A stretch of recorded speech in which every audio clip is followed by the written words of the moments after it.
Depois de anos longe em uma viagem de negócios que o tornou milionário, ele finalmente retorna ao país. Mas nada poderia prepará-lo para o que encontraria.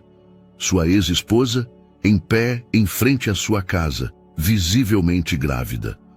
Ao se aproximar, uma verdade devastadora é revelada, e o que ele descobre deixa todos em choque. Olá, espectador. Obrigado por estar aqui.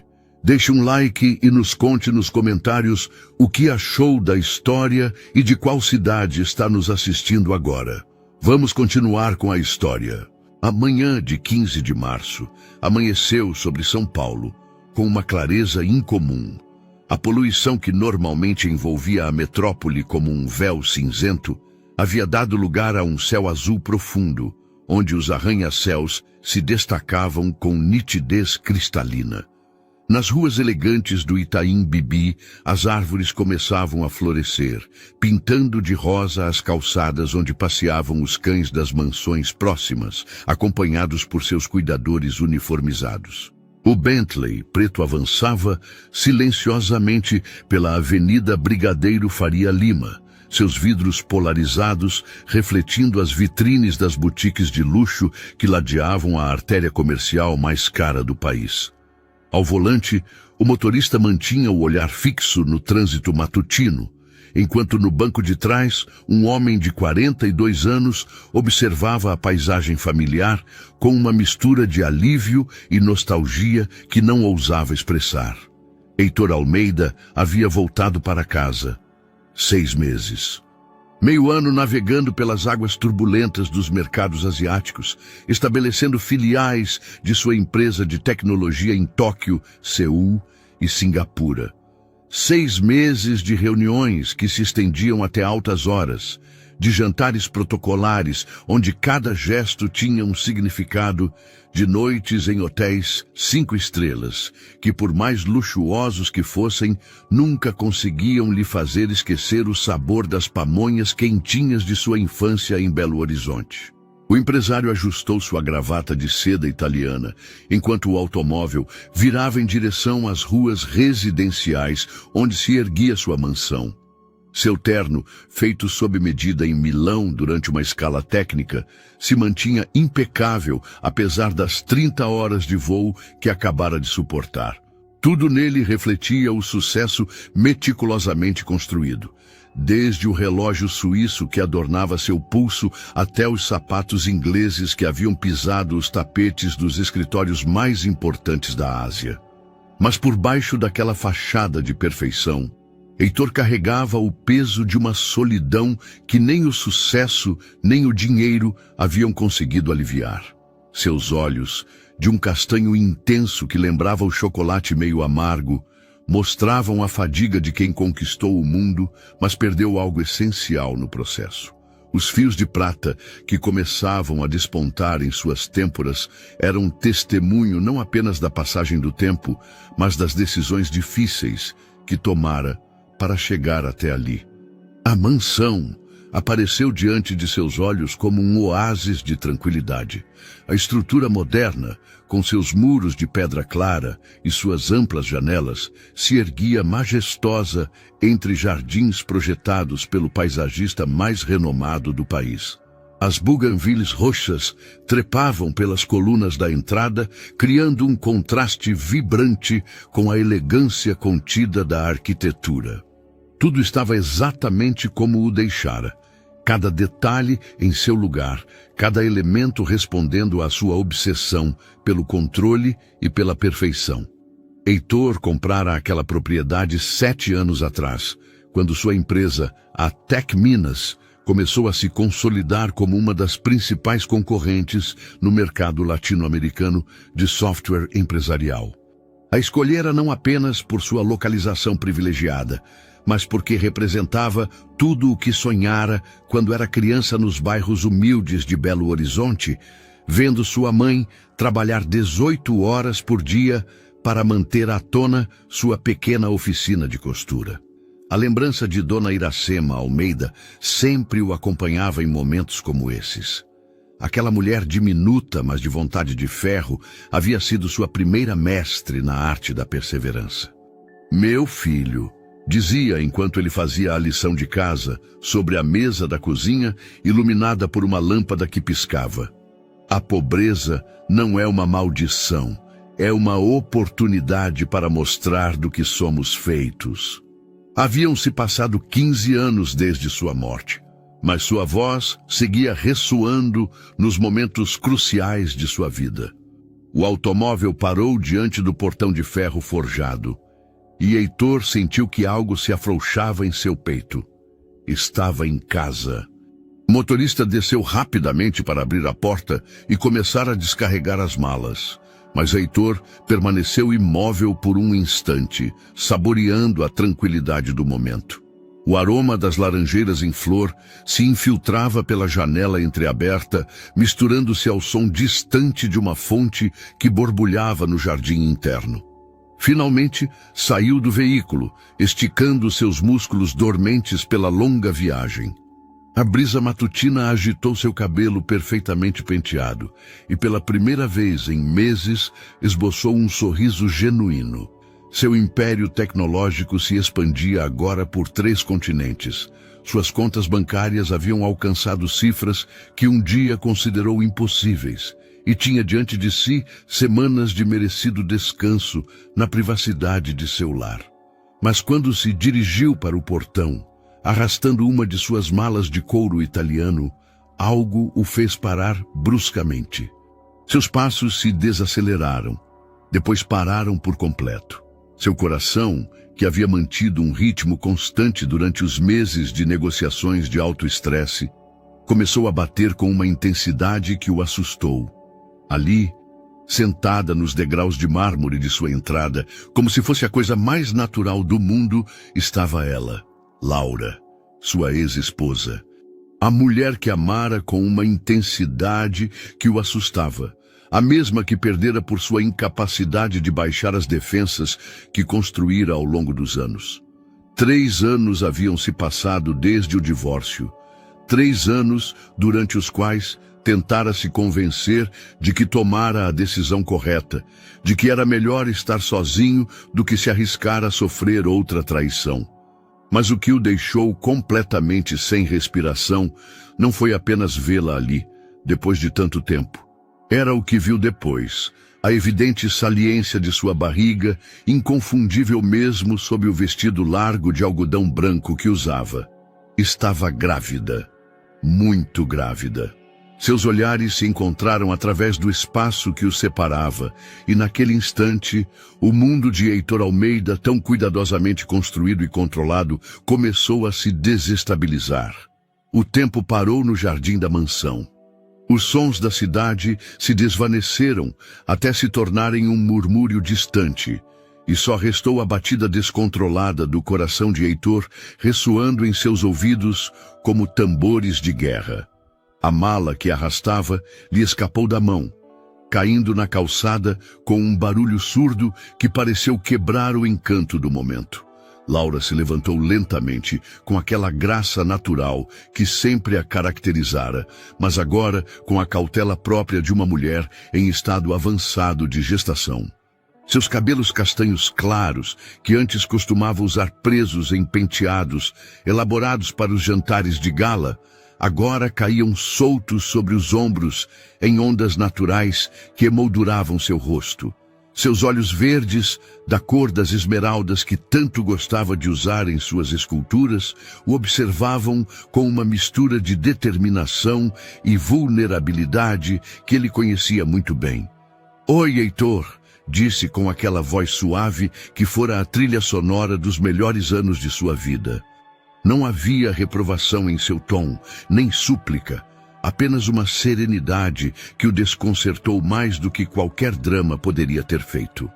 "Laura", seu nome saiu de seus lábios como uma oração sussurrada, carregada de anos de ausência e palavras não ditas.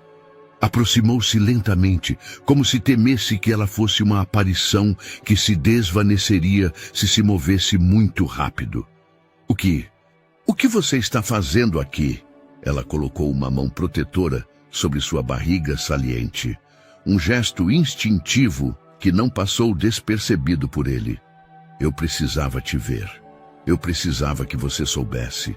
Sua voz se quebrou levemente nas últimas palavras, revelando a fragilidade que se escondia atrás de sua aparente compostura.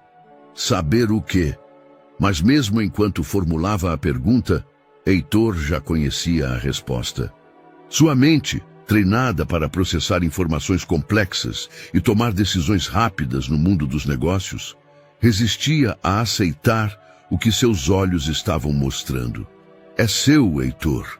O bebê é seu. As palavras flutuaram no ar matutino como folhas levadas pelo vento, leves, mas com o poder de mudar o curso de tudo. O empresário sentiu que o chão se movia sob seus pés, como se um terremoto silencioso tivesse abalado os alicerces de seu mundo ordenado. Isso é impossível, murmurou mais para si mesmo do que para ela. Faz mais de um ano que não estamos... Parou, lembrando. O último encontro. Aquela noite chuvosa de setembro, 3 dias antes de partir para a Ásia, quando ela aparecera em seu escritório com os papéis do divórcio que ele esquecera de assinar. A conversa que se tornara discussão, a discussão que se transformara em lágrimas, e as lágrimas que os haviam levado a uma última noite de paixão desesperada no sofá de couro de seu escritório. 9 meses, Heitor. Faz exatamente 9 meses daquela noite. Sua voz estava firme agora, como se tivesse ensaiado aquelas palavras durante meses. Eu sei que é difícil de acreditar. Eu sei que não planejamos isso, mas por que você não me disse nada antes? A pergunta saiu carregada de uma emoção que ele mesmo não sabia identificar. Era raiva, dor, medo. Por que esperar até agora? Laura baixou o olhar para suas mãos, que tremiam levemente. Eu tentei fazer sozinha. Eu pensei que que você não precisaria saber. Mas as coisas complicaram e eu... Interrompeu-se, respirando fundo. O médico diz que eu preciso de repouso, que o bebê corre risco se eu continuar sozinha. O motorista, que havia permanecido discretamente ao lado do automóvel, tossiu levemente. Senhor Almeida, o senhor deseja que eu leve a bagagem para dentro? Heitor o olhou como se acabasse de lembrar que o resto do mundo existia. Sim, Carlos. Deixe no hall. Sua voz soava estranha até para ele mesmo, mecânica, como se estivesse funcionando em piloto automático. Quando ficaram sozinhos, o silêncio se estendeu entre eles como um abismo. Heitor observou o rosto da mulher que fora sua esposa, buscando sinais de engano, de manipulação, de qualquer coisa que lhe permitisse negar o que estava vendo. Mas o único que encontrou foi a mesma honestidade brutal que sempre havia caracterizado Laura, aquela transparência que o havia apaixonado e aterrorizado ao mesmo tempo. Eu preciso de tempo para processar isso, disse finalmente passando uma mão pelo cabelo. Isso é demais. Laura assentiu, como se esperasse aquela reação. Eu entendo, mas Heitor, o tempo é algo que já não temos muito. 3 dias haviam se passado desde o encontro no jardim e Heitor não conseguira dormir mais de 2 horas seguidas. Sua mansão, que sempre fora seu refúgio contra o caos do mundo exterior, agora se sentia como uma prisão onde cada quarto lhe lembrava Laura. O escritório onde discutiram os termos do divórcio, a cozinha onde ela costumava preparar café mineiro nas manhãs de domingo, o jardim onde plantaram juntos uma laranjeira que agora dava frutos que ele nunca provava. Sentado em seu escritório, em frente à janela que dava para o Vale de São Paulo, Heitor contemplava as luzes da cidade que começavam a se acender com o anoitecer. Sua mesa, normalmente organizada com precisão militar, estava coberta de papéis amassados, xícaras de café pela metade e seu celular, que não parava de vibrar com ligações de sócios e funcionários preocupados com sua ausência repentina das reuniões programadas. A conversa com Laura se repetia em sua mente como uma gravação emperrada. Suas palavras, sua expressão, a forma como protegera sua barriga com as mãos, tudo parecia autêntico, mas a experiência o ensinara a desconfiar das aparências.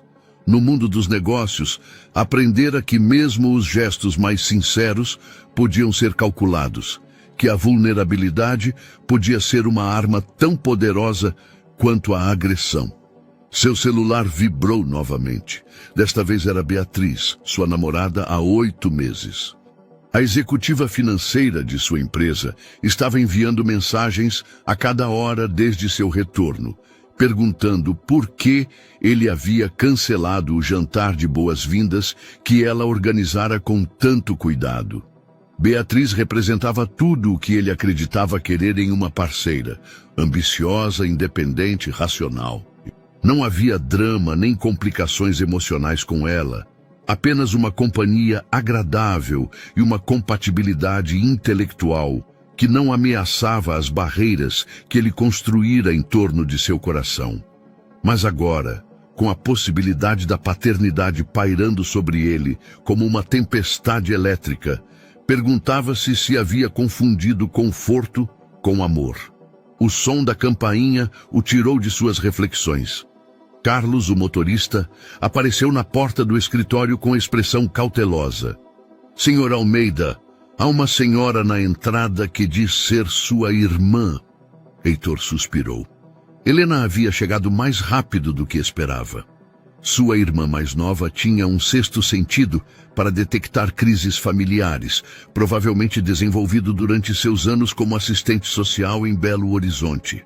Quando criança, Helena fora sua confidente, a única pessoa que conhecia seus sonhos e medos mais profundos. Mas à medida que seu sucesso crescia, a distância entre eles também aumentara, não por falta de afeto, mas porque ele se tornara expert em manter todos a uma distância segura. "Faça-a entrar na sala", disse, alisando a camisa amassada que usava desde a manhã. "E Carlos, prepare café, vai ser uma conversa longa."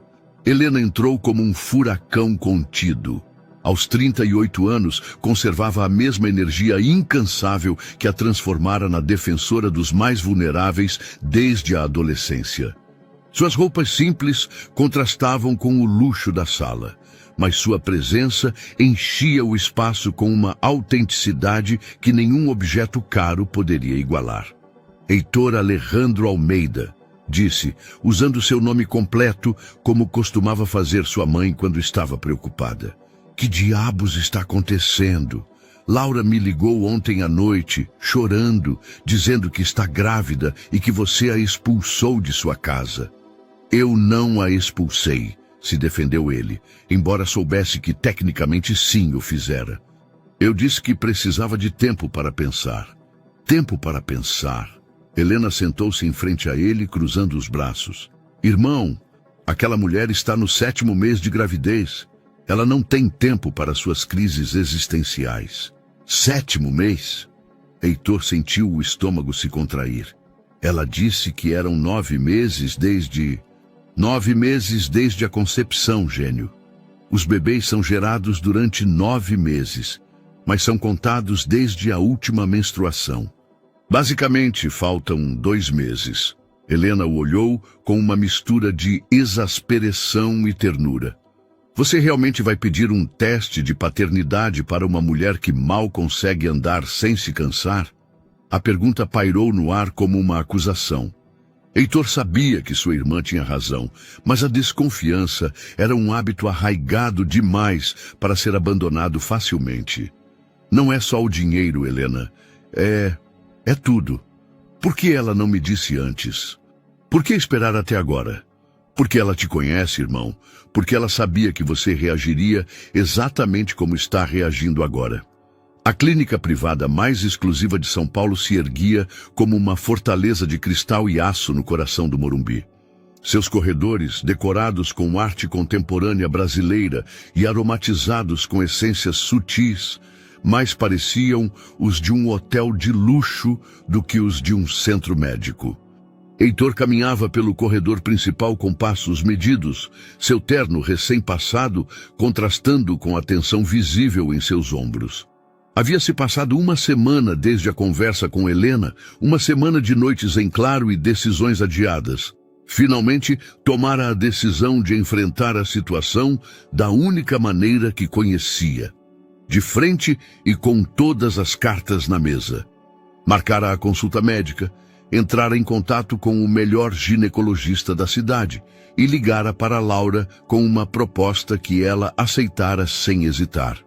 Se realmente for meu filho, dissera por telefone, com aquela frieza profissional que usava para as negociações mais difíceis, quero me certificar de que tanto você quanto o bebê recebam o melhor atendimento médico possível. E quero confirmar com um teste de paternidade. O silêncio do outro lado da linha durara tanto que ele pensou que ela havia desligado. Quando finalmente falou, sua voz soou cansada, mas decidida. Está bem, Heitor. Vamos fazer do seu jeito.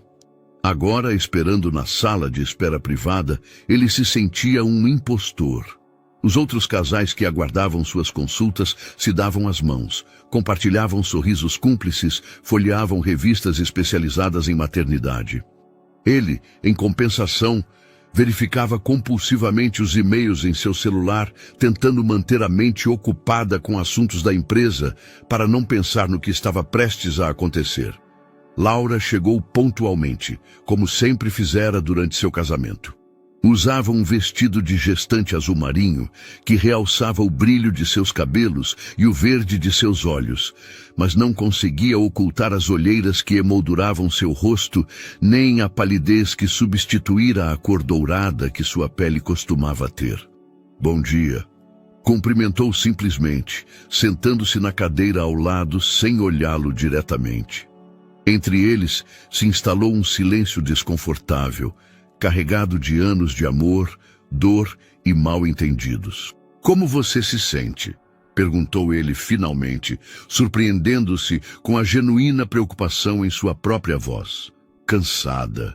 O bebê se mexe muito à noite. Um sorriso fugaz iluminou seu rosto enquanto acariciava a barriga.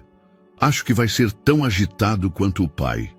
A referência indireta a ele, como pai do bebê, o atingiu com uma força inesperada. Durante toda a semana, ele conseguira manter certa distância emocional, tratando o assunto como um problema empresarial que requeria solução. Mas vê-la ali, vulnerável e bela em seu estado de gestação, desarmou suas defensas de maneira perigosa. Senhora Souza, senhor Almeida, chamou uma enfermeira vestida de branco imaculado. O Dr. Ricardo está esperando vocês. O consultório do ginecologista era uma sinfonia em bege e dourado, com diplomas emoldurados cobrindo uma parede inteira e uma vista panorâmica da cidade que se estendia até o horizonte. O Dr. Ricardo, um homem de 60 anos com cabelo grisalho e modos aristocráticos, os recebeu com o sorriso profissional de quem presidira milhares de consultas similares. É um prazer conhecê-los, disse, apertando primeiro a mão de Heitor e depois ajudando Laura a sentar-se na maca de exame. Entendo que vocês desejam realizar uma amniocentese para determinar a paternidade, além do controle de rotina da gravidez. Assim é, confirmou Heitor, embora a palavra paternidade ressoasse em seus ouvidos com um eco estranho. O doutor procedeu com o exame de rotina, explicando cada passo, enquanto movia o transdutor do ultrassom sobre a barriga de Laura. Heitor observava a tela sem compreender completamente o que via, até que uma forma pequena, mas inconfundível apareceu no monitor. Aí está, murmurou o doutor com um sorriso. Tudo parece estar se desenvolvendo perfeitamente. Mas então franziu a testa, moveu o transdutor para outra posição e sua expressão mudou. Esperem um momento. Há algo interessante aqui. O coração de Heitor parou. Algo ruim? Não ruim. Apenas inesperado. O doutor os olhou com um sorriso que misturava surpresa e alegria profissional. Senhores, vocês vão ter gêmeos. A palavra gêmeos flutuou no ar do consultório como um eco que se recusava a desaparecer. Heitor sentiu que o mundo se inclinava levemente para um lado, como se estivesse em um barco navegando por águas turbulentas.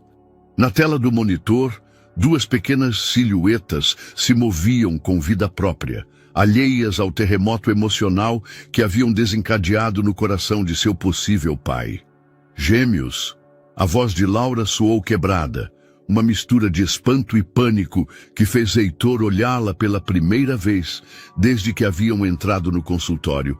As lágrimas escorriam por suas bochechas enquanto mantinha os olhos fixos na tela, onde as batidas de dois corações diminutos criavam um ritmo hipnótico.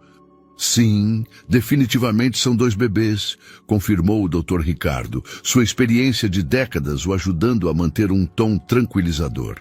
Pela posição e desenvolvimento, eu diria que estão na 28ª semana de gestação. São fraternos, cada um com sua própria placenta, o que é excelente do ponto de vista médico. Heitor aproximou-se instintivamente da maca, como atraído por uma força magnética. Seus olhos, treinados para analisar projeções financeiras e gráficos complexos, agora tentavam decifrar as formas borradas na tela. Eles estão bem? Pelo que posso observar, ambos se desenvolvem normalmente, respondeu o doutor, movendo o transdutor para obter melhores ângulos. Embora eu deva dizer que a mãe precisa de mais repouso do que provavelmente tem tido. Gravidez gemelar requer cuidados especiais. Laura enxugou as lágrimas com o dorso da mão. Eu tenho trabalhado no meu ateliê até pouco tempo atrás. Eu pensei que poderia continuar com minhas esculturas até... Senhora, com o devido respeito, interrompeu o doutor. Você precisa de repouso imediato. Estes bebês podem nascer prematuros se não modificarmos drasticamente sua rotina. Seu tom havia se tornado mais sério, profissional. Você tem ajuda em casa? Família que possa cuidá-la? O silêncio que se seguiu foi eloquente. Heitor conhecia a história de Laura. Sabia que ela crescera em um orfanato de Minas Gerais, que construíra sua vida do zero sem mais apoio que seu talento artístico e sua determinação férrea. Durante seu casamento, ele fora sua única família real, e depois do divórcio, ela voltara a estar sozinha. Eu posso... começou Heitor, mas parou. Consciente de que qualquer oferta que fizesse mudaria irreversivelmente a dinâmica entre eles. Laura o olhou com uma expressão que ele não soube interpretar. Eu não quero ser um peso, Heitor. Já causamos dano suficiente. Dano? A palavra saiu com mais intensidade do que ele planejara. Laura, se esses bebês forem meus, se forem seus... A frieza em sua voz o cortou como uma lâmina. Heitor, eu sei que você precisa do seu teste de paternidade para ter certeza, mas eu nunca tive dúvidas. Eu não estive com mais ninguém desde... Parou, respirando fundo. Desde a última vez que estivemos juntos. O doutor tossiu discretamente. Talvez vocês devam continuar esta conversa em particular. Eu vou proceder com a amniocentese para o teste de paternidade, mas devo avisá-los de que o procedimento acarreta um pequeno risco em gestações múltiplas. Que tipo de risco? Perguntou Heitor imediatamente, seu instinto protetor ativando-se antes que ele pudesse racionalizá-lo. Mínimo, mas existe. Uma probabilidade de 1 em 500 de complicações que poderiam afetar a gravidez. O doutor olhou para ambos com seriedade. Compreendo a importância de estabelecer a paternidade, mas vocês devem considerar se vale a pena o risco. Laura incorporou-se lentamente na maca, sua mão protegendo instintivamente sua barriga. Não. Perdão? Heitor a olhou confuso. Eu disse que não. Eu não vou arriscar meus bebês por suas inseguranças. Sua voz tinha uma firmeza que ele lembrava de seus melhores momentos, quando ela defendia suas convicções artísticas contra críticos implacáveis. Se você não pode acreditar na minha palavra, então terá que esperar até eles nascerem para seu teste. Heitor sentiu que algo se movia em seu peito, uma emoção que não experimentara em anos. A viu ali, vulnerável mas decidida, disposta a proteger aqueles bebês até dele se necessário. E algo em seu interior se quebrou. Não a casca dura que ele construíra em torno de seu coração, mas algo mais profundo, a certeza de que ele poderia viver sem certezas. Está bem, disse suavemente, surpreendendo-se a si mesmo. Nós esperaremos. O doutor sorriu. Excelente decisão. Agora, vamos falar sobre o plano de cuidados para o restante da gravidez. O café do hospital tinha aquele aroma particular que misturava antisséptico com grãos recém-moídos, criando uma atmosfera que era ao mesmo tempo familiar e estranha. Heitor mexia distraído em seu expresso, enquanto observava Laura tentar encontrar uma posição confortável na cadeira de plástico que claramente não fora projetada para mulheres grávidas de gêmeos. Saíram do consultório em silêncio, ambos processando as implicações do que acabaram de descobrir. 2 bebês. 2 vidas que dependiam de decisões que nenhum dos dois se sentia preparado para tomar. O peso da responsabilidade pairava sobre eles como uma nuvem de tempestade, carregada de eletricidade e possibilidades. Chá de camomila? Perguntou Heitor, apontando para a xícara fumegante em frente a ela. O médico disse que cafeína não é boa para os bebês, respondeu Laura, envolvendo suas mãos na xícara, como se procurasse calor em algo mais do que a bebida. Embora eu sinta muita falta do meu café mineiro das manhãs. Era uma confissão pequena, íntima, do tipo que costumavam compartilhar quando eram casados. Heitor se lembrou daquelas manhãs de domingo, quando ela preparava o café com ritual cerimonial, moendo os grãos à mão, enquanto ele lia os jornais financeiros. Foram momentos de paz, em meio à voracidade de construir um império empresarial. Laura, começou, sua voz mais suave do que havia soado em semanas. Precisamos conversar sobre o que vai acontecer agora. Ela levantou o olhar. E pela primeira vez desde seu reencontro, ele pôde ver além da determinação férrea que sempre a caracterizara. Havia medo em seus olhos, uma vulnerabilidade que ela tentava esconder, mas que transparecia como água límpida. Eu sei o que você está pensando, disse ela, antecipando suas palavras. Você está calculando os custos, pensando em acordos de guarda, em como isso vai afetar sua vida organizada. Um sorriso triste cruzou seu rosto. Você sempre foi previsível nisso, Heitor. Tudo tem que caber em uma planilha. A acusação doeu, porque tinha algo de verdade. Mas não tudo. Não é só isso. Estou preocupado com você, com os bebês. O doutor foi claro. Você precisa de repouso, cuidados constantes. Você não pode ficar sozinha em seu ateliê, subindo escadas, carregando materiais pesados. Eu tenho me saído bem até agora, protestou ela, embora a fadiga em sua voz contradissesse suas palavras. Bem? Heitor inclinou-se para a frente, seu instinto protetor se tornando evidente. Laura, olhe para você. Você está exausta. Perdeu peso em vez de ganhá-lo, e você acabou de descobrir que está carregando 2 bebês que vão nascer em menos de 3 meses. As lágrimas se acumularam em seus olhos, mas ela as conteve com um esforço visível. Eu não tenho alternativas, Heitor. Meu plano de saúde mal cobre as despesas básicas, e se eu parar de trabalhar agora, não terei renda para quando os bebês nascerem. A menção do dinheiro ativou algo na mente empresarial de Heitor, mas não no sentido que ela antecipara. Ele não estava calculando custos, ele estava identificando problemas que tinham solução. Quanto você precisa? Eu não quero seu dinheiro. A resposta foi imediata, defensiva. Eu não vim aqui por isso. Eu sei. Mas isso não muda o fato de que você precisa. Ele se recostou em sua cadeira, estudando seu rosto com a mesma intensidade que usava para analisar fusões empresariais. Tenho uma proposta. Laura o olhou com desconfiança. Que tipo de proposta? Mude-se para a mansão, temporariamente. Apressou-se a acrescentar, quando viu que ela abria a boca para protestar. Há 6 quartos, pessoal de serviço, um jardim onde você pode caminhar sem escadas. Posso contratar a melhor enfermeira de maternidade da cidade para te acompanhar.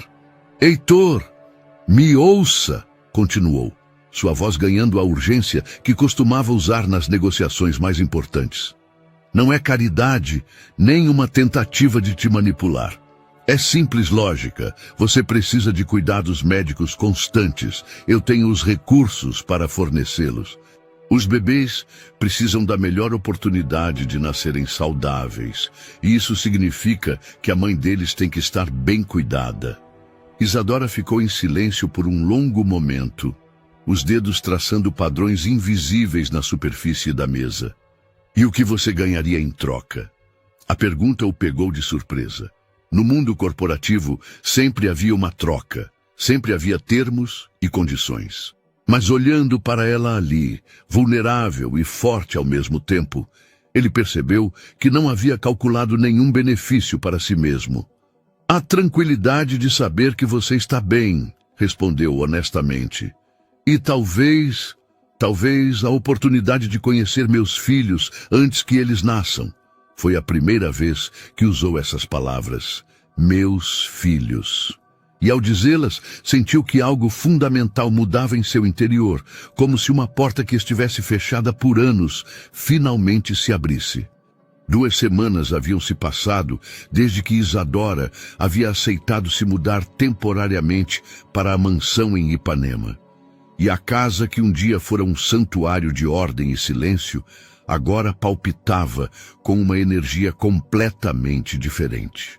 Os corredores ecoavam com o suave murmúrio de conversas entre Isadora e Esperança, a enfermeira especializada em maternidade que Bernardo havia contratado, e os jardins que antes permaneciam imaculados, mas vazios, agora mostravam sinais de vida, uma manta estendida sob a mangueira, onde Isadora descansava nas tardes, pequenos rabiscos artísticos esquecidos nas mesas do pátio. Bernardo havia transformado a suíte de hóspedes mais ampla em uma suíte de maternidade improvisada, completa com uma cama hospitalar, um monitor fetal portátil e todo o equipamento médico que o Dr. Roberto havia recomendado. A suíte dava para o Jardim dos Fundos, onde as buganvílias criavam uma cortina natural de cores vibrantes que mudavam com a luz do dia. A rotina matinal havia se estabelecido de maneira orgânica, sem negociações nem acordos formais. Bernardo tomava café da manhã cedo na cozinha enquanto revisava os relatórios da empresa, e Isadora descia mais tarde, quando o sol já havia aquecido a sala de jantar principal. Esperança, uma mulher de 50 anos com a paciência de uma santa e a autoridade de um general, supervisionava cada refeição para assegurar que Isadora consumisse os nutrientes necessários para uma gravidez gemelar. Os bebês precisam de mais cálcio, dizia Esperança naquela manhã, colocando um copo de leite fortificado ao lado do prato de frutas frescas de Isadora. E você precisa de mais ferro. Preparei um suco com espinafre e morangos que não terá gosto de verdura, prometo. Bernardo observava essas interações da bancada da cozinha, fingindo se concentrar em seu tablet, enquanto na realidade estudava cada gesto de Isadora. Ele havia notado como ela levava instintivamente as mãos à barriga quando os bebês se moviam, como seu rosto se iluminava com um sorriso secreto quando sentia suas chutinhos. Era uma intimidade que ele não compartilhava, uma conexão primordial entre mãe e filhos que o fazia sentir-se simultaneamente privilegiado por presenciá-la e excluído por não poder experimentá-la.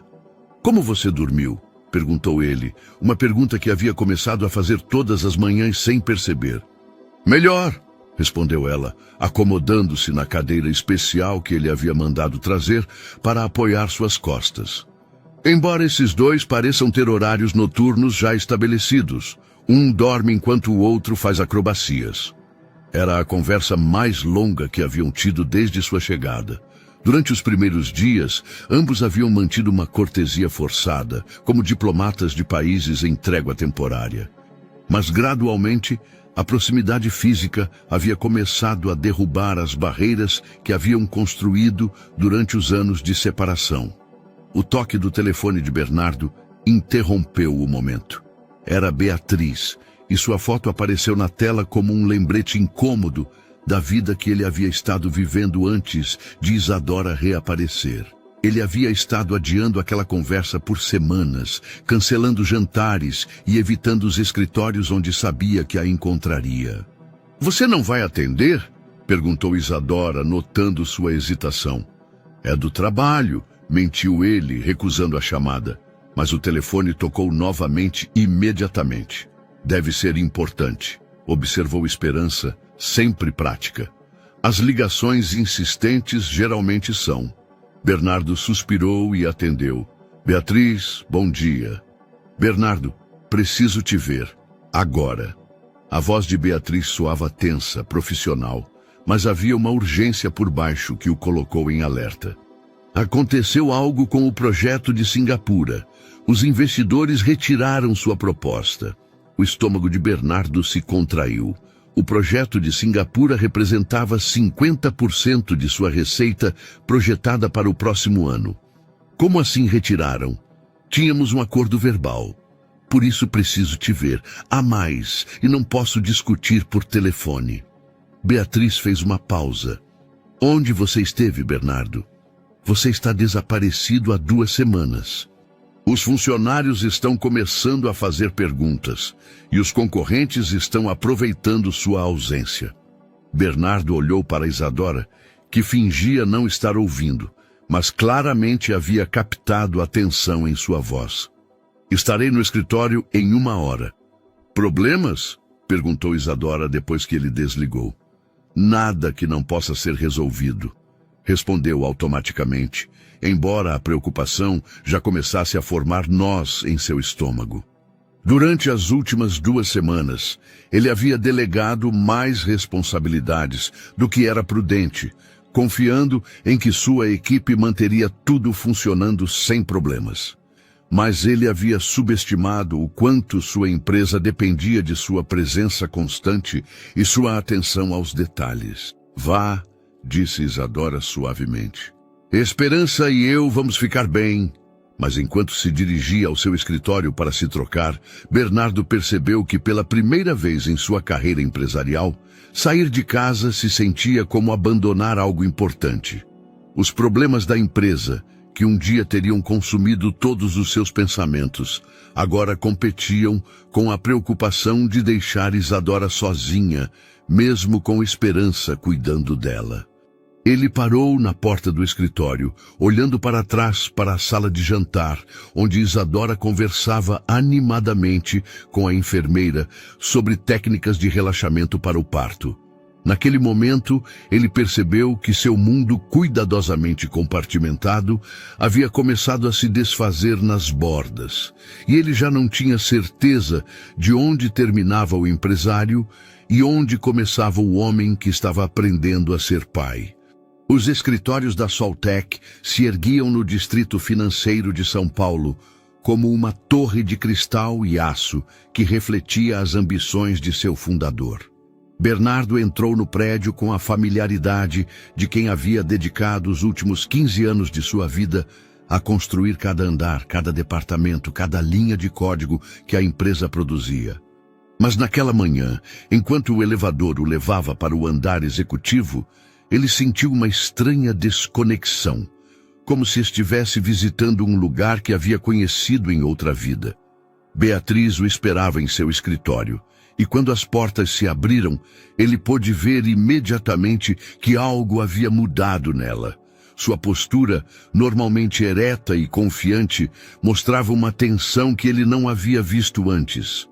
Seu tailleur cinza pérola continuava impecável, mas havia uma dureza em seus olhos que o colocou em guarda imediatamente.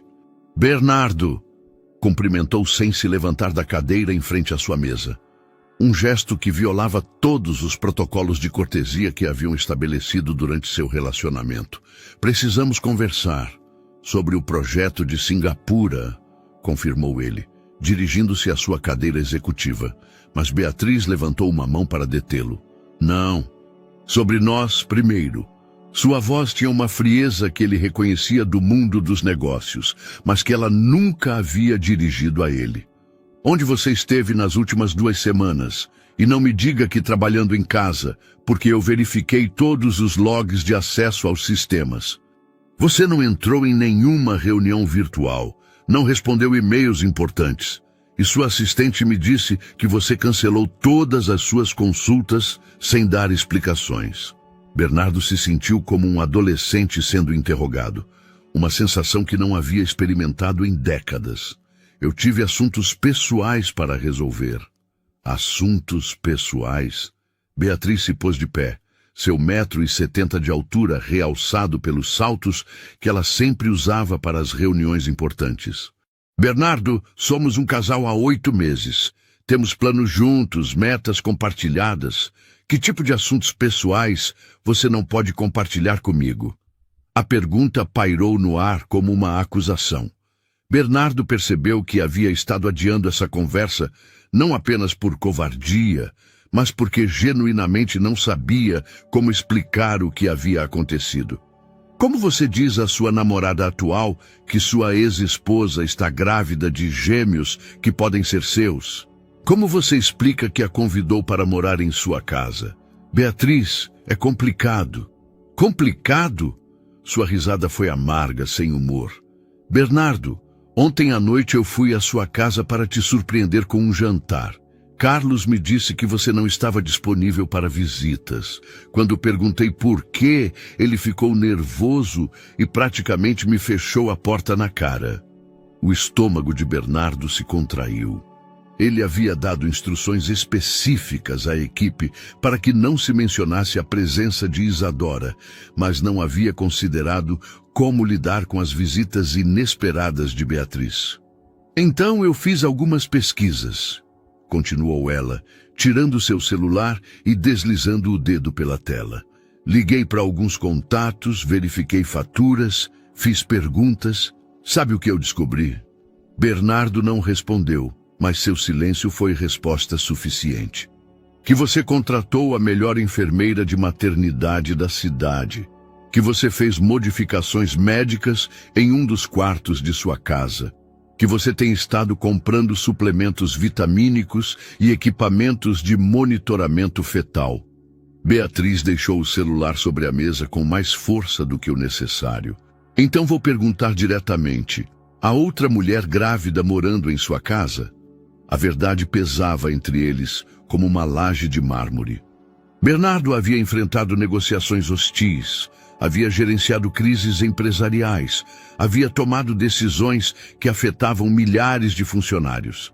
Mas ele nunca se havia sentido tão nu, tão exposto quanto naquele momento. Sim, a confirmação saiu como um sussurro, mas Beatriz a recebeu como um grito. Ela se afastou da mesa, caminhando em direção à janela que dava para a cidade, sua respiração visivelmente agitada. É seu? Perguntou ela sem se virar. Não sei. Provavelmente. Provavelmente? Beatriz se virou bruscamente. Quem é? Isadora, minha ex-esposa. O nome caiu na sala como uma bomba. Beatriz conhecia a história de seu casamento fracassado. Havia ouvido as versões cuidadosamente editadas que ele havia compartilhado durante as primeiras etapas de seu relacionamento. Ela sabia que ele havia sido casado, que havia se divorciado, mas nunca havia se aprofundado nos detalhes emocionais. Sua ex-esposa está grávida, morando em sua casa, e você não achou relevante mencionar isso para mim? Sua voz subiu de volume, perdendo a compostura profissional que ela sempre mantinha. Em que momento você pensava me dizer isso? Quando o bebê nascesse. São gêmeos, corrigiu ele automaticamente, imediatamente se arrependendo de ter acrescentado esse detalhe. Beatriz olhou para ele como se ele fosse um estranho. Não acredito que isso está acontecendo. Bernardo, nós temos planos. Falamos em fundir nossas vidas, em construir algo juntos. Seus olhos se encheram de lágrimas que ela se recusou a derramar. E agora acontece que você está brincando de família feliz com sua ex-esposa. Não é assim. Então como é? Beatriz voltou para a mesa, plantando-se em frente a ele com uma determinação que ele reconhecia das salas de reuniões. Explique-me como é, Bernardo. Porque do meu ponto de vista, parece que você tomou uma decisão que afeta completamente nosso futuro sem nem mesmo me consultar. O peso de suas palavras o atingiu com força. Beatriz estava certa. Ele havia tomado decisões unilaterais que afetavam outras pessoas sem considerar as consequências. Era exatamente o tipo de comportamento que havia destruído seu casamento com Isadora.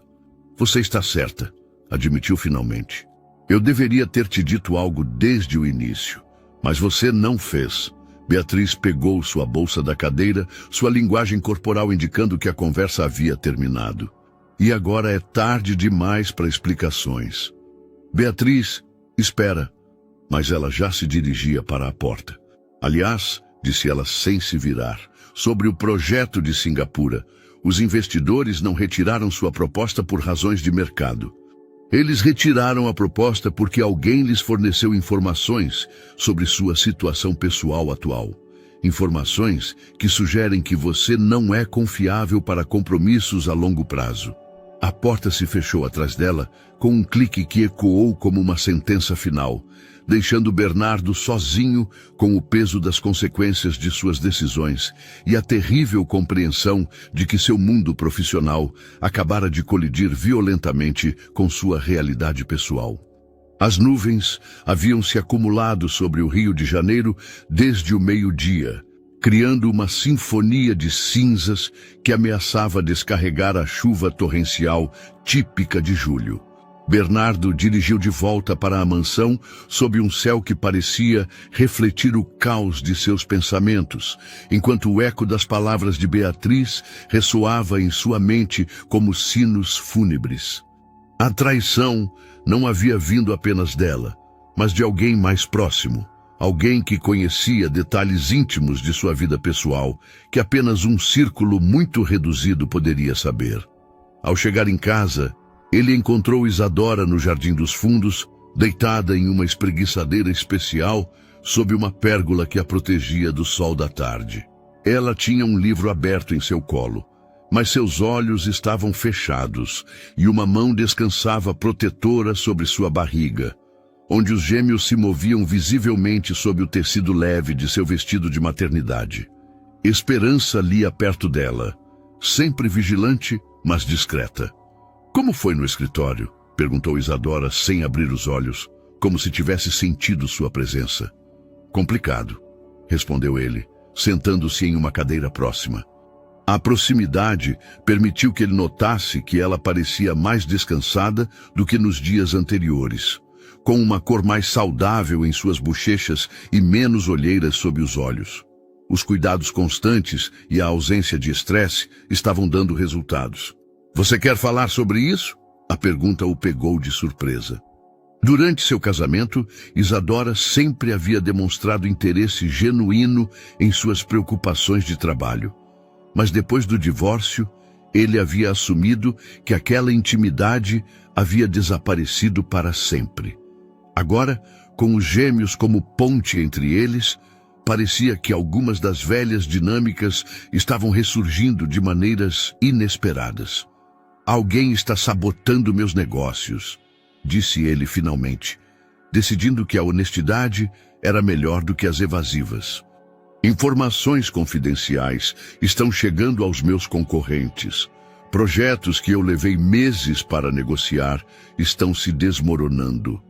Isadora abriu os olhos e olhou para ele com uma expressão de preocupação genuína.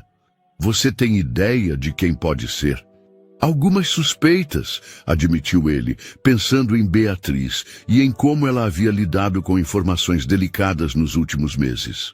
Como executiva financeira, ela tinha acesso a detalhes que poderiam danificar gravemente suas operações se caíssem em mãos erradas. O primeiro trovão trovejou à distância, fazendo Esperança levantar os olhos do livro. Senhora Isadora, deveríamos entrar. A pressão barométrica pode afetar sua pressão arterial.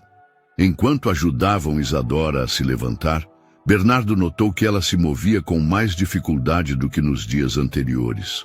Sua barriga havia crescido notavelmente nas 2 semanas que ela havia passado na casa, e os gêmeos pareciam estar ganhando peso e espaço mais rápido do que o esperado. "Você está se sentindo bem?" perguntou ele, oferecendo seu braço para ela se apoiar. "Só cansada. Os médicos dizem que é normal nessa fase." Mas havia algo em sua voz que não o convenceu completamente. Enquanto eles se dirigiam para a casa, as primeiras gotas começaram a cair, grossas e espaçadas no início, depois com mais frequência até se transformarem em uma cortina de água que escureceu o dia. Quando chegaram ao interior, a chuva batia nas janelas com fúria e os trovões se sucediam um após o outro como uma conversa entre gigantes. "Eu adoro tempestades", murmurou Isadora, acomodando-se no sofá da sala principal enquanto observava o espetáculo através das grandes janelas. "Sempre me pareceram purificadoras, como se o mundo estivesse se lavando para começar de novo." Bernardo sentou-se ao lado dela, mantendo uma distância respeitável, mas consciente de sua proximidade. "Você lembra daquela tempestade em Trancoso? Durante nossa lua de mel." Um sorriso nostálgico cruzou o rosto de Isadora. "Ficamos presos naquela cabana por 2 dias. Não havia eletricidade, apenas velas e o som da chuva no teto de palha. Foram os 2 dias mais perfeitos da minha vida", confessou ele, surpreendendo-se com a facilidade com que as palavras haviam saído. O silêncio que se seguiu não foi incômodo, mas carregado de memórias compartilhadas. Lá fora, a tempestade se intensificava e os raios iluminavam intermitentemente o jardim, transformando as plantas familiares em sombras fantasmagóricas. Subitamente, todas as luzes da casa se apagaram. O zumbido constante dos aparelhos elétricos cessou, deixando apenas o som da chuva e dos trovões. Esperança apareceu rapidamente com lanternas, sempre preparada para qualquer eventualidade. "É um apagão generalizado", anunciou ela, depois de verificar seu telefone. "Toda a região está sem eletricidade. Pode durar horas." Na penumbra iluminada apenas pelas velas que Esperança havia colocado estrategicamente, a mansão se transformou em um espaço íntimo e primitivo. As sombras dançavam nas paredes e o mundo exterior parecia ter desaparecido, deixando apenas os 3 habitantes da casa em uma bolha de luz dourada. "Você está confortável?" perguntou Bernardo a Isadora, notando que ela havia se deitado completamente no sofá. "Na verdade", disse ela com um sorriso travesso que ele não havia visto em anos, "isso me lembra porque eu me apaixonei por você." "Um apagão? Não. Sua capacidade de manter a calma em meio ao caos. Você sempre foi meu refúgio nas tempestades, Bernardo. Mesmo quando eu pensei que te havia perdido para sempre." Suas palavras o atingiram com uma força que o deixou sem fôlego. Na luz dourada das velas, com a tempestade rugindo lá fora e os problemas do mundo suspensos temporariamente, Bernardo percebeu que talvez algumas coisas perdidas pudessem ser encontradas novamente. Mas antes que ele pudesse responder, Isadora fez uma careta de dor e levou as mãos à barriga. "Bernardo", disse ela com voz tensa, "acho que algo está acontecendo." A dor que percorreu o rosto de Isadora foi como um raio que iluminou a escuridão da sala. Bernardo levantou-se imediatamente, seu instinto protetor ativando-se com uma intensidade que o surpreendeu. Na luz vacilante das velas, ele pôde ver como ela pressionava as mãos contra sua barriga, sua respiração ficando trabalhosa e entrecortada. "Esperança", chamou ele com voz urgente, embora a enfermeira já estivesse se dirigindo a eles com a lanterna em uma mão e seu telefone na outra. "Que tipo de dor, senhora Isadora?" perguntou ela profissionalmente, ajoelhando-se ao lado do sofá. "É constante ou vem em ondas?" "Vem e vai", respondeu Isadora entre respirações controladas. "Mas é diferente das dores normais. É mais intenso." Esperança verificou rapidamente seu relógio. quanto tempo entre cada dor? Não sei. Talvez 5 minutos? Isadora agarrou o braço de Bernardo quando outra contração a atravessou. Não pode ser trabalho de parto. Faltam 8 semanas ainda. Os gêmeos costumam nascer prematuros, explicou Esperança com calma, embora Bernardo pudesse detectar a preocupação em sua voz. Precisamos levá-la ao hospital imediatamente. Bernardo já se dirigia às suas chaves quando percebeu o problema. A tempestade havia transformado as ruas em rios, e os boletins de rádio que ele havia ouvido naquela tarde alertavam para inundações em várias regiões da cidade. Mas isso não era o pior. Meu carro não vai pegar, anunciou Carlos da entrada, encharcado pela chuva. A rua está inundada e o motor afogou quando tentei movê-lo. O pânico começou a subir pela garganta de Bernardo. Seu BMW estava na garagem subterrânea, que provavelmente já estava inundada. O Bentley havia ficado no escritório. E com as ruas principais transformadas em torrentes, mesmo que tivessem um veículo, chegar ao hospital seria praticamente impossível. Vamos chamar uma ambulância, sugeriu ele, embora já soubesse qual seria a resposta. Esperança terminou sua ligação com expressão sombria. As ambulâncias não conseguem circular. Há árvores caídas bloqueando a Avenida Atlântica e Ipanema está completamente isolada pelas inundações. Isadora soltou um gemido que se transformou em um grito quando a próxima contração a atingiu com força renovada. Desta vez durou mais tempo, e quando finalmente passou, sua respiração era rápida e superficial. 4 minutos, anunciou Esperança depois de consultar seu cronômetro. Estão se acelerando. A realidade atingiu Bernardo como um soco. Os gêmeos iriam nascer naquela noite, em sua casa, durante uma tempestade que havia isolado completamente a região. Não havia hospitais, não havia médicos especializados, não havia equipes de emergência. Eles só tinham esperança, as velas e sua determinação em manter Isadora e os bebês seguros. O que você precisa? Perguntou a Esperança, forçando-se a manter a calma. Água fervida, toalhas limpas, tesoura esterilizada, respondeu ela, já se movendo em direção à sua maleta médica. E preciso preparar o quarto. Se esses bebês vão nascer prematuros, eles vão precisar de calor constante e cuidados especiais. Bernardo entrou em ação, grato por ter algo para fazer para canalizar sua ansiedade. Enquanto subia as escadas de 2 em 2 para buscar toalhas adicionais, ele pôde ouvir Isadora respirando com as técnicas que havia aprendido nas aulas de parto, intercaladas com palavras de encorajamento de esperança.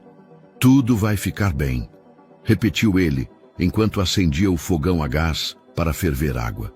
Tudo vai ficar bem. Mas quando voltou para a sala com os suprimentos, ele encontrou Isadora agarrada ao encosto do sofá, seu rosto contraído pela dor mais intensa que ela havia experimentado até aquele momento. Bernardo, disse ela com voz trêmula quando a dor passou. Eu tenho medo. Ele ajoelhou-se em frente a ela, tomando suas mãos entre as suas. Na luz dourada das velas, com a tempestade rugindo lá fora como uma fera furiosa, ele percebeu que aquele era o momento que definiria tudo o que viria depois. Você não precisa ter medo, disse ele, sua voz mais firme do que ele se sentia. Eu estou aqui, Esperança está aqui, e vamos trazer nossos filhos ao mundo juntos. Foi a primeira vez que ele disse nossos filhos. Sem hesitação, sem dúvidas, sem a necessidade de exames de paternidade ou confirmações legais. Naquele momento, com a vida literalmente se abrindo caminho para o mundo, as únicas certezas que importavam eram o amor e a vontade de proteger aquela nova família que estava nascendo em meio à tempestade. A madrugada chegou sem que nenhum dos 3 habitantes da mansão estivesse consciente da passagem do tempo. As contrações de Isadora haviam se intensificado a ponto de não haver mais descanso entre uma e outra. E Esperança havia transformado o quarto principal em uma sala de parto improvisada, usando os lençóis mais finos e organizando todo o equipamento médico portátil que tinha disponível. Bernardo não se havia separado de Isadora em nenhum momento. Ele havia segurado sua mão durante cada contração, havia secado o suor de sua testa com toalhas úmidas e havia murmurado palavras de encorajamento que surgiram de algum lugar profundo de seu ser que ele não sabia que existia. Seu terno de negócios havia sido substituído por uma camiseta e calças confortáveis. E suas mãos, acostumadas a lidar com documentos e tecnologia, agora se dedicavam completamente ao cuidado da mulher que carregava seus filhos. Já quase, senhora Isadora, anunciou Esperança do pé da cama, iluminada por uma lanterna que projetava sombras dramáticas nas paredes. Posso ver a cabeça do primeiro bebê. Isadora apertou a mão de Bernardo com uma força que ele não sabia que ela possuía. Seu cabelo estava encharcado de suor e sua respiração era trabalhosa, mas havia uma determinação férrea em seus olhos que lhe lembrou por que ele havia se apaixonado por ela em primeiro lugar. Você consegue, sussurrou ele em seu ouvido, sua voz quebrada pela emoção. Você é a mulher mais forte que eu conheço. Não consigo fazer isso sozinha, ofegou ela entre contrações. Você não está sozinha, nunca mais você vai estar sozinha. A promessa saiu de seus lábios antes que ele pudesse pensá-la, mas ele soube imediatamente que era a verdade mais profunda que ele havia pronunciado em anos. Independentemente do que acontecesse depois, independentemente das complicações legais ou emocionais que surgissem, ele estaria lá para ela e para seus filhos. Agora! Gritou Esperança. Empurre! Isadora reuniu toda a sua força restante e empurrou com um grito que pareceu arrancar algo fundamental de sua alma. E então, em meio à tempestade que começava a se acalmar, com as primeiras luzes do amanhecer filtrando-se pelas janelas, um choro pequeno, mas poderoso encheu a sala. É uma menina! Anunciou Esperança com lágrimas nos olhos, levantando um pequeno ser que não parecia real em sua delicadeza. Uma menina linda e perfeita. Bernardo sentiu que o mundo parava. A criatura que Esperança limpava com cuidado era diminuta, com a pele rosada e os punhos fechados, mas seus pulmões funcionavam perfeitamente se o volume de seus protestos era indicativo. Era real. Era sua. Era o futuro que ele nunca havia imaginado que queria. Temos que continuar, advertiu Esperança, colocando a bebê em uma cesta preparada com cobertores quentes. O segundo bebê vem rápido. O processo se repetiu, mas desta vez com menos dramatismo. Como se tivesse aprendido com o exemplo de sua irmã, o segundo bebê chegou ao mundo com menos resistência, mas igual vitalidade. Outro choro se juntou ao primeiro, criando uma sinfonia que transformou completamente a atmosfera da sala. Um menino, anunciou Esperança sorrindo pela primeira vez naquela noite. Gêmeos perfeitos, pequenos, mas com excelente desenvolvimento pulmonar. Bernardo olhou para os dois pequenos seres que protestavam vigorosamente em suas cestas improvisadas e sentiu que algo fundamental se quebrava e se reconstruía em seu interior. Durante toda a sua vida adulta, ele havia controlado cada variável, havia planejado cada movimento, havia construído um império baseado na lógica e na estratégia. Mas nada o havia preparado para a força avassaladora do amor instantâneo e incondicional que ele sentiu por aquelas duas pequenas vidas. Quer carregar sua filha? Perguntou Esperança, oferecendo a bebê envolvida em um cobertor branco. Bernardo estendeu os braços com uma reverência que normalmente reservava para objetos de valor inestimável. Quando a pequena se acomodou contra seu peito, ela parou de chorar e abriu uns olhos enormes e escuros que o olharam com uma curiosidade ancestral. Olá, princesa, murmurou ele, sua voz quebrada pela emoção. Eu sou seu pai. Isadora, exausta, mas radiante, estendeu os braços para o bebê que Esperança havia terminado de limpar. Quando o teve contra seu peito, o menino também se acalmou, como se reconhecesse o bater do coração que o havia acompanhado durante 9 meses. Eles são perfeitos, suspirou Isadora, olhando alternadamente para seus filhos e para Bernardo. Olha o que nós fizemos. Naquele momento, com a tempestade finalmente se acalmando lá fora e os primeiros raios de sol dourado entrando pelas janelas, Bernardo compreendeu que havia vivido os primeiros 42 anos de sua vida preparando-se para aquele momento sem saber. 3 semanas haviam se passado desde o nascimento dos gêmeos, e a mansão em Ipanema havia experimentado uma transformação tão radical que parecia habitada por uma família completamente diferente. Os corredores antes silenciosos agora ecoavam com choros intermitentes, murmúrios de ninar e o constante ir e vir de Esperança, que havia demonstrado ser tão competente com recém-nascidos quanto o fora durante a gravidez.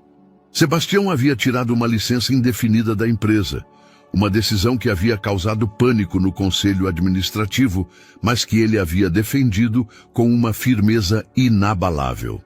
Os primeiros meses de vida dos meus filhos não vão se repetir, declarou durante a videoconferência de emergência que seus sócios haviam organizado. A empresa pode sobreviver sem mim temporariamente. Meus filhos não podem.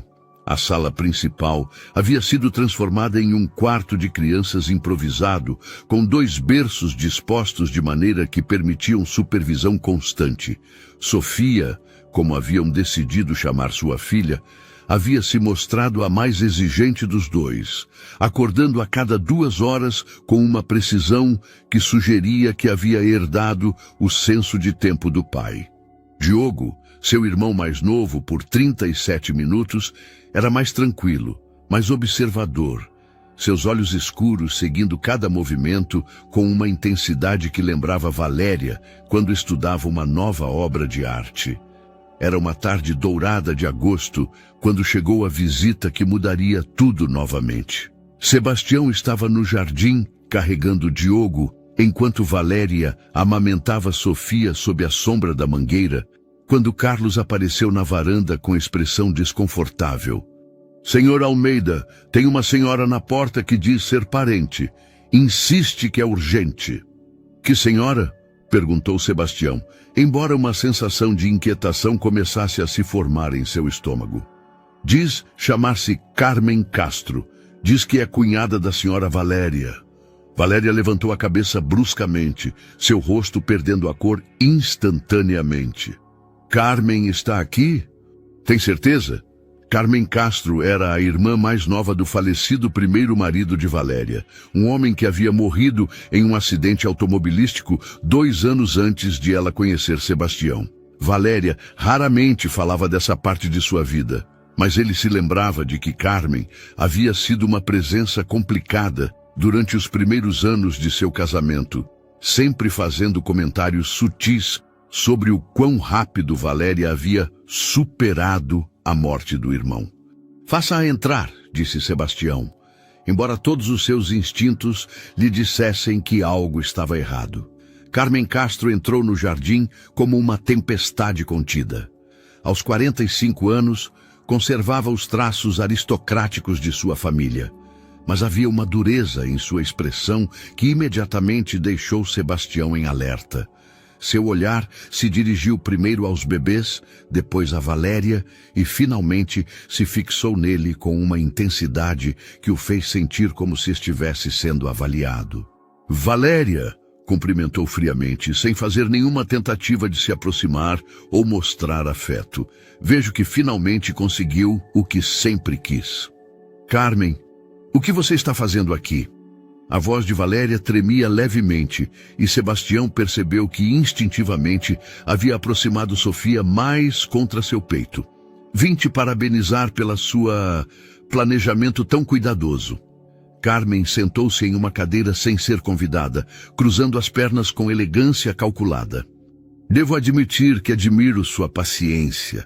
2 anos esperando o momento perfeito para engravidar do seu ex-marido milionário. As palavras caíram no jardim como pedras em água tranquila, criando ondas de choque que se estendiam em círculos concêntricos. Sebastião sentiu que o mundo se inclinava ligeiramente, como havia acontecido no dia em que Valéria apareceu em sua porta. "Do que você está falando?" perguntou, embora parte dele já temesse a resposta. Carmen sorriu com cruel satisfação. "Ah, ela não te contou? Valéria sabia exatamente quando você era mais vulnerável emocionalmente. Sabia que você estava planejando aquela longa viagem para a Ásia. Sabia que uma noite de nostalgia e álcool poderia te levar a isso." Apontou para os bebês com um gesto desdenhoso. "Isso não é verdade", protestou Valéria, mas sua voz soou fraca, defensiva. "Não?" Carmen abriu sua bolsa e tirou uma série de fotografias. "Essas são de 1 ano e meio atrás, Valéria. Você, sentada do lado de fora dos escritórios de Sebastião, observando. Você, no café que ele frequenta. Você, em eventos onde sabia que ele estaria." As fotografias se espalharam sobre a mesa de jardim como cartas de um jogo perverso. Sebastião sentiu que o ar abandonava seus pulmões. As fotografias mostravam claramente Valéria em lugares onde ele costumava estar, mas em datas anteriores ao seu último encontro. Sua mente, treinada para analisar padrões e detectar inconsistências, começou a conectar pontos que não queria conectar. "Ela planejou tudo", continuou Carmen, claramente desfrutando do choque nos rostos de sua audiência. "O documento esquecido que a levou ao seu escritório naquela noite. A vulnerabilidade calculada. Até mesmo o timing de aparecer aqui quando você voltou da Ásia." Carmen se recostou em sua cadeira como se estivesse contando uma história engraçada. "Minha cunhada sempre foi brilhante para obter o que queria." "Por quê?" A pergunta saiu da garganta de Sebastião como um gemido. "Por que você está me dizendo isso?" Carmen olhou para ele com algo que poderia ter sido compaixão se não estivesse tão claramente tingido de satisfação. "Porque ela usou a memória do meu irmão para justificar suas ações. Porque ela me disse que esses bebês lhe dariam a família que nunca teve. Não importava quem ela tivesse que manipular para consegui-la." Sebastião olhou para Valéria, esperando uma negação feroz, uma explicação que fizesse tudo fazer sentido. Mas o que ele viu em seu rosto foi culpa, lágrimas silenciosas e uma expressão de derrota que confirmou seus piores temores. "Sebastião", sussurrou ela, "eu posso explicar." Mas ele já estava de pé, entregando cuidadosamente Diogo à esperança, que havia aparecido silenciosamente ao sentir a tensão.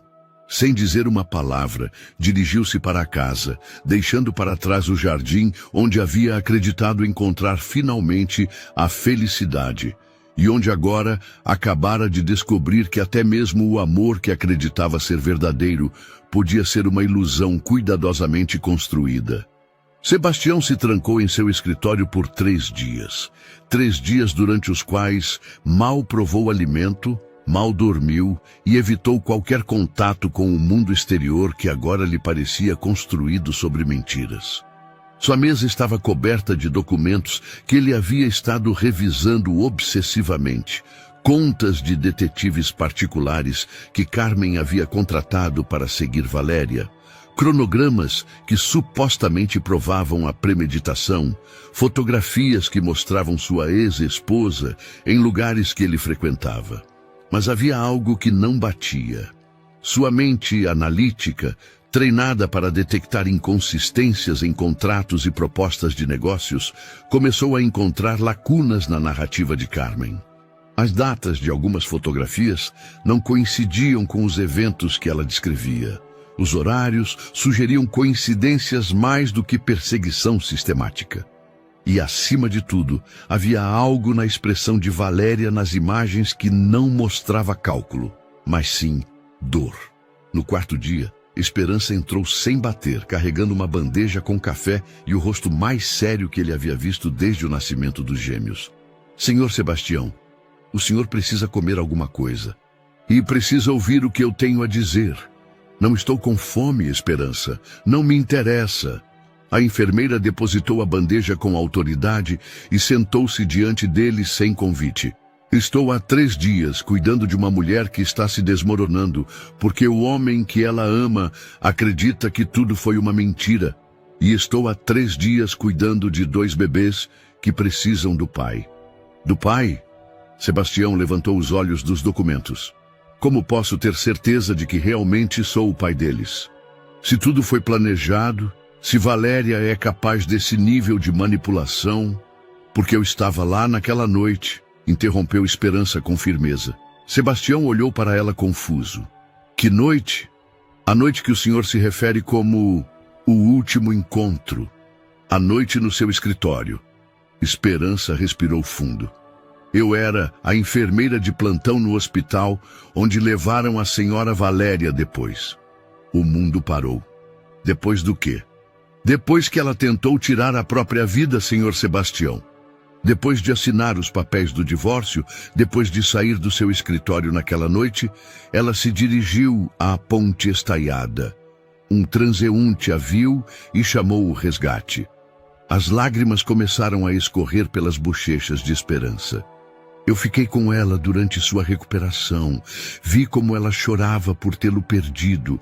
Vi como ela lutava todos os dias para encontrar uma razão para continuar vivendo. Sebastião sentiu que o chão se desmoronava sob seus pés. Isso é impossível. Naquela noite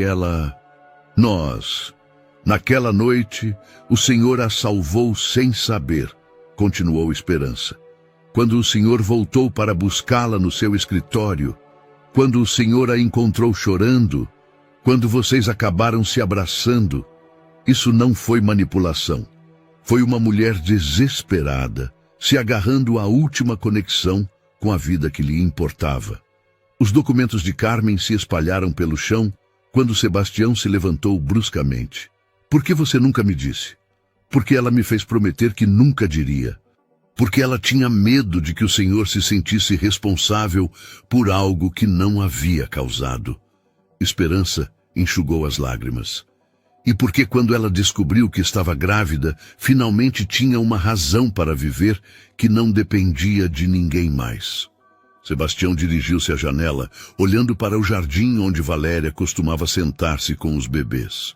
Agora ele entendia por que ela havia recusado sua ajuda financeira inicialmente, por que havia esperado tanto tempo para contatá-lo, por que havia parecido tão frágil, mas determinada. Onde ela está agora? Na casa dela. Ela foi embora ontem à noite depois que o Senhor se recusou a vê-la pela 3ª vez. Esperança se levantou. Ela levou os bebês, Senhor Sebastião. E antes de ir, ela pediu que eu lhe desse isso. Estendeu um envelope que ele reconheceu imediatamente, o papel artesanal que Valéria usava para sua correspondência pessoal. Com mãos trêmulas, ele abriu e leu. Sebastião, não sei se Carmen mentiu completamente ou apenas te mostrou uma versão distorcida da verdade. É verdade que eu sabia onde te encontrar. É verdade que naquela noite não foi completamente casual. Mas não foi por dinheiro ou manipulação. Foi porque eu precisava me despedir de você adequadamente antes de acabar com a dor. Naquela noite, você me salvou de uma maneira que você nunca saberá.